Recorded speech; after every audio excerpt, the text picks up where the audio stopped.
राधे, जय श्री कृष्ण। वैदिक ज्योतिष विज्ञान की पाठशाला में आप सभी का स्वागत है और मैं हूं आपके साथ ज्योतिषाचार्य जया सिंह।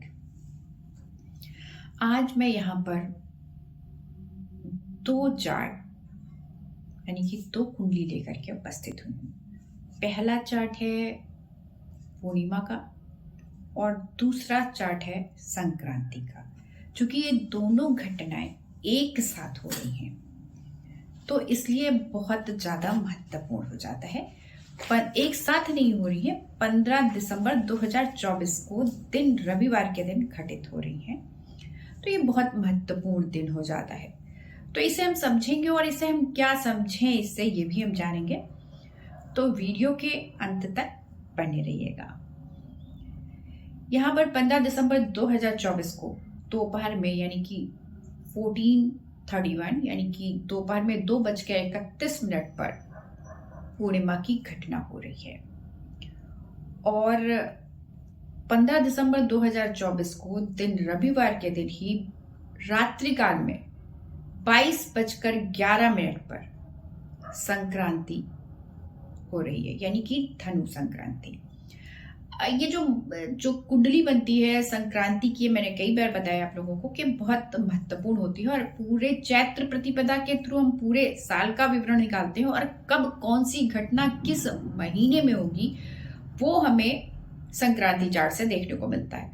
और संक्रांति, धनु संक्रांति यहाँ 15 दिसंबर से लेकर के 15 जनवरी तक क्या क्या मुख्य घटनाएं हमारे देश में और पूरे विश्व में होने वाली हैं उसके संकेत देते हैं।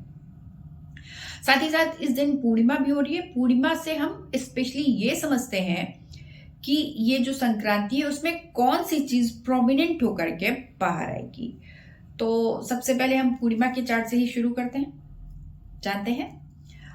पूर्णिमा जो है वो दोपहर में हो रही है और पूर्णिमा के समय अभी जो मार्गशीर्ष मंथ ही है उसी की पूर्णिमा चल रही है और यहाँ पर मेष राशि का लगन उदय हो रहा है और ये जो पूर्णिमा है वो द्वितीय भाव में है और चंद्रमा और जो सूर्य है वो अष्टम भाव में स्थित हो गया है और इस चंद्रमा के साथ में गुरु स्थित है, गजकेसरी योग में है और लेकिन गुरु यहाँ पर वक्री है और यहाँ पर सूर्य बुध आदित्य योग अष्टम भाव में बन रहा है पर यहाँ पर बुध वक्री है। तो ये स्पेशली यहाँ पर ये क्लियर दिखाई देता है कि वक्री जो ग्रह हैं उनका प्रभाव बना हुआ है इस पूर्णिमा पर और रविवार को पूर्णिमा हो रही है। पूर्णिमा में अगर वक्री ग्रह ज्यादा होते हैं और यहाँ पर मंगल भी वक्री है तो ये माना जाता है कि जो सामान्यतः जो भी खाद्य पदार्थ हैं या भी जितनी भी चीजें हैं, वस्तुएं हैं, उनके दामों में वृद्धि होती है या ऊपर नीचे होते हैं। यहाँ पर जब हम और अंदर जाते हैं, चार्ट को समझते हैं, तो यहाँ पे एक चीज देखिए कि शनि कुंभ राशि में एकादश भाव में बना हुआ है और शुक्र सप्तमेश होकर के दसम भाव में स्थित हो गया है और राहु केतु जो अक्ष है वो 12वां और छठे भाव के एक्सिस पर है और जो मंगल है यहाँ पर मेष राशि का लगन है तो अष्टम भाव का स्वामी भी मंगल बन जाता है, वक्री है और उसका संबंध शुक्र से सप्तमेश से बना हुआ है। तो यहाँ पर ऐसे देखें तो चार्ट में कुछ चीजों पे प्रश्न चिन्ह जरूर लगा रहे हैं। पहला पॉइंट ये कि यहाँ पर जो 5th हाउस है वो पीड़ा में है, उस पर शनि की दृष्टि है और वो पाप कर्तरी में है। एक तरफ मंगल है और एक तरफ केतु स्थित है। तो यहाँ पर सिंह राशि और पंचम भाव दोनों पीड़ा में है। अब अगर सूर्य को देखें तो यहाँ पर अष्टम भाव में चला गया है और यहाँ पर षष्ठेश बुध के साथ जो कि तृतीयेश है, यानी कि यहाँ जो बुध है, जो मेष राशि के लिए बुध जो होता है वो अच्छा नहीं होता है, वो उसके साथ में स्थित है, वो भी वक्री बुध के साथ में। और यहाँ पर नवमेश गुरु और द्वादशेश गुरु हैं, यानी कि ये सारी जो कॉम्बिनेशन बन रहे हैं, पंचम, छठे, तीसरे, नवे और 12वें का संबंध जो एक साथ बन रहा है द्वितीय और अष्टम भाव में, यानी कि न्यायिक प्रक्रिया के द्वारा कुछ बड़ी घटना, बड़े निर्णय लिए जा सकते हैं, या बड़े नियम कोई बनाए जा सकते हैं, या किसी नियम में फेरबदल किया जा सकता है, जिसकी वजह से एक जो पीड़ा है वो दिखाई देती है, स्पेशली मंदिरों से लेकर के या रिलीजियस जो चीजें हैं उससे संबंधित होती है, क्योंकि यहाँ पर जो नवमेश है वो गुरु है, और यहाँ पर चूंकि दो वक्री ग्रहों का संबंध है, तो ये भी हो सकता है कि निर्णय लेने के बाद उन्हें वापस लेना पड़े, ऐसी संभावना को भी यह चार्ट प्रकट कर रहा है। दूसरी चीज, इकोनॉमिकली ये चार्ट हमें दिखाता है कि ये जो महीना है वो ठीक ठीक जाने वाला है। पूर्णिमा से लेकर के अमावस्या तक का जो पीरियड है वो आर्थिक रूप से वृद्धि की तरफ, ऊंचाइयों की तरफ बढ़ता हुआ दिखाई देता है। यहाँ पर जो सप्तमेश है और सप्तम भाव है, सप्तम भाव पर मंगल की दृष्टि है जो कि अष्टमेश है, और यहाँ पर अष्टमेश और सप्तमेश का संबंध चतुर्थ और दसम भाव में बना हुआ है। तो महिलाओं से संबंधित कुछ बड़ी और खराब घटनाओं की संभावना को यह चार्ट प्रकट करता है। पहला पॉइंट। अब हम इसी में संक्रांति चार्ट को समझेंगे। तो रात्रि काल में संक्रांति हो रही है, तो अब मैं इसका टाइम चेंज कर देती हूँ और ये टाइम हो जाता है 22:11। तो 22:11 का जो चार्ट हमें मिलता है वो यहाँ पे मिल रहा है, हमें सिंह राशि का चार्ट मिलता है।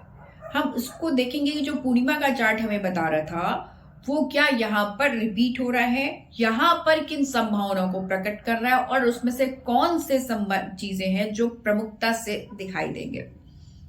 तो यहाँ पे देखिए सिंह लगन उदय हो रहा है, तो अच्छी बात है, स्थिर लगन है, अच्छी बात है। यहाँ पर ये क्लियरली दिखता है कि स्थिर राशि है, और चूंकि रविवार का दिन है तो जो भी घटनाएं घटेंगी उसके दूरगामी परिणाम मिलेंगे, ये एक निश्चित है।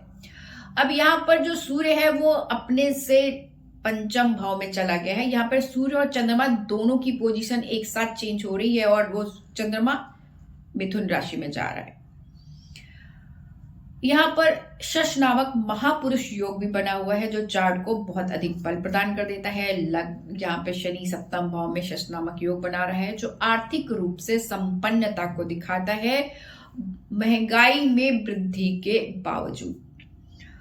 यहाँ पर जो गुरु है वो यहाँ पर अष्टमेश है और पंचमेश है, जिसका संबंध बुध से बना हुआ है जो कि एकादशेश और द्वितीयेश है।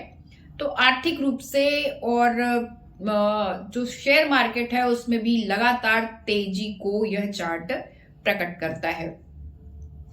यहाँ पर लेकिन यहाँ पर देखिए तो मंगल अभी जो पहले भी बकरी था अभी भी बकरी ही है, और अब इसकी पोजीशन चेंज हो रही है और वो अब नवमेश हो गया है। जो कि पहले अष्टमेश था अब ये नवमेश हो गया है, और साथ ही साथ चतुर्थेश हो गया है। और इस मंगल ने लेकिन सप्तम भाव को अभी भी नहीं छोड़ा है। सप्तम भाव पर अब शनि महाराज स्थित हो गए हैं और उस पर वक्री मंगल की दृष्टि पड़ रही है। यही नहीं, अभी भी उन्होंने शुक्र जो कि कारका होता है महिलाओं का, उससे संबंध बनाकर रखा है, और यहाँ पर जो शुक्र है वो दशमेश है और तृतीयेश है, वो पाप कर्तरी में भी स्थित है और उस पर मंगल की दृष्टि है। तो यहाँ पर जो दो चीजें जो प्रमुखता से मुझे दिखाई दे रही हैं वो एक ये कि भूकंप जैसी संभावना को यह चार्ट प्रकट करता है। दिल्ली में कुछ महत्वपूर्ण घटनाएं घट सकती हैं जो कि दिल्ली वासियों के लिए अच्छी नहीं है, और महिलाओं की अस्मिता पर एक बड़ा प्रश्न चिन्ह लग रहा है। इस फिर से कुछ ना कुछ बड़ी घटनाओं को दिखाता है। तो आप लोगों के लिए सावधानी जरूरी है। आप लोगों को अपनी अस्मिता की, अपने गौरव की, अपने माता पिता और अपने संस्कारों की सुरक्षा की जिम्मेदारी देश की बाद में है, पहले आपकी स्वयं की है। इसलिए आप स्वयं सतर्क रहें, स्वयं अडिग रहें और अपने आप को बढ़ाएं और किसी भी ऐसी चीजों से बचें जो आपके और आपके परिवार के लिए नुकसानदेह हो। साथ ही साथ यहाँ पर जो दिल्ली की कंडीशन है वो यहाँ पर अभी भी बहुत ज्यादा पीड़ा दिखाई देती है। यहाँ पर दिल्ली की जो सिचुएशन है वहां पर पोल्यूशन, जैसे मैंने लास्ट उसमें बताया था संक्रांति में कि कुछ चीजें यहाँ ब्लॉक करनी, तो अभी भी दिल्ली को ब्लॉक ही कर रहे हैं ये सिचुएशन। और दिल्ली में ठंड बढ़ सकती है और इसके अलावा कुछ और घटनाएं घट सकती हैं जिसके परिणाम अच्छे नहीं होंगे।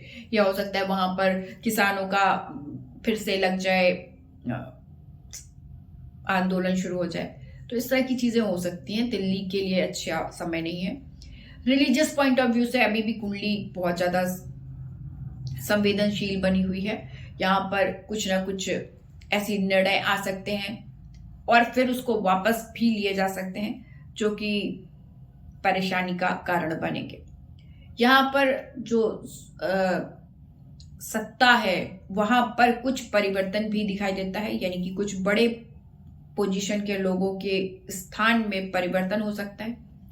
या फिर दिल्ली में जैसे इलेक्शन होने वाला है तो जिन लोगों को टिकट मिलना चाहिए उनको टिकट ना देकर के कुछ और लोगों को टिकट मिले, या जो लोग पहले से सत्ता में रहे होंगे उनको टिकट ना मिले, ऐसी संभावना को प्रकट करता है ये चार्ट। साथ ही साथ सीएम को बदलते पे भी दिखाता हो सकता है। सीएम के जो उम्मीदवार हैं वो बीजेपी के भी बदल जाएं या कांग्रेस के भी बदल जाएं, ये संभावना को यह चार्ट स्पष्ट रूप से प्रकट करता है। साथ ही साथ पूर्व के जो क्षेत्र हैं भारत के, वहां पर भी परेशानी दिखाता है, क्योंकि यहाँ पर जो चंद्रमा और सूर्य का संबंध अभी भी बना हुआ है और जो सूर्य है वो शुभ कर्तरी में बने हुए। तो एक तरह से देखें तो यहाँ पर राजा और सत्ता की कंडीशन थोड़ी सी शुभ भी दिखाई देती है और प्राकृतिक तौर पर भगवान हमारे ऊपर मेहरबान होंगे। प्राकृतिक दृष्टि से बारिश के लिए यह समय अच्छा हो। आज के लिए इतना ही। राधे राधे, जय श्री कृष्ण।